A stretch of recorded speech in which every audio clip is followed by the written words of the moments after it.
সবকিছু ঠিক থাকলে 12 ফেব্রুয়ারি একযোগে অনুষ্ঠিত হতে যাচ্ছে গণভোট ও ত্রয়োদশ সংসদ নির্বাচন। এর মধ্যে রাজনৈতিক দলগুলো আনুষ্ঠানিকভাবে শুরু করেছে ভোটের প্রচারণা। একই দিনে আলাদা ব্যালটে ভোটাররা যে গণভোটে ভোট দিবেন সেখানে সুনির্দিষ্ট করে খুব অল্প করে মাত্র 4টি বিষয় লেখা থাকবে। এই সনদ বাস্তবায়নে ভোটারদের সমর্থন আছে কিনা সেই প্রশ্নে হ্যাঁ অথবা না ভোট দিবেন ভোটাররা। গত বেশ কয়েকদিন ধরে অন্তর্বর্তী সরকারের পক্ষ থেকে সারা দেশে গণভোট নিয়ে প্রচারণা শুরু করে সরকার।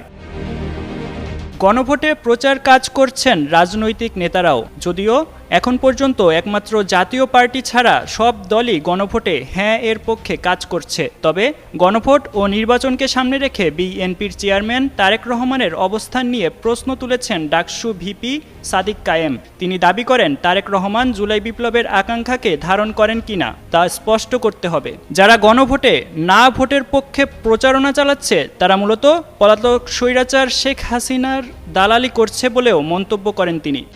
বৃহস্পতিবার ঢাকা 12 আসনের অন্তর্গত রাজধানীর কারওয়ান বাজারে হাজার হাজার নগরবাসীর উপস্থিতিতে স্লোগানে মুখরিত সমাবেশে সাদিক কায়েম বলেন, বাংলাদেশ গঠনে শহীদ জিয়া ও খালেদা জিয়ার অনেক অবদান রয়েছে।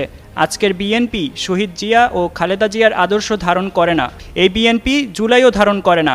তারেক রহমান নাটক করছেন বিভিন্ন মঞ্চে। তিনি কোথাও হ্যাঁ এর পক্ষে কথা বলেন না।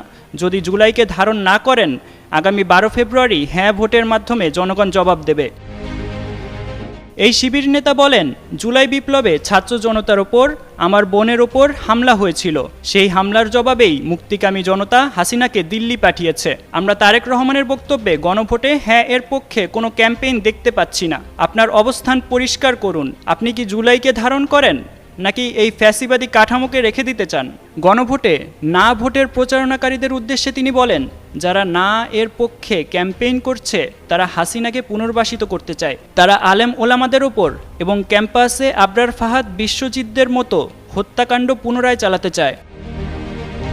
বক্তব্যে পরিবারতন্ত্রের বিরুদ্ধে ডাকসু ভিপি বলেন, নতুন বাংলাদেশে রাজার ছেলে রাজা হবে এই কালচার চলবে না। কোনো দল যদি পরিবারতন্ত্র কায়েম করতে চায় তবে তা বাংলাদেশের গলার কাটা হয়ে দাঁড়াবে। আমরা বিশেষ কোনো পরিবারের রাজতন্ত্র দেখতে চাই না।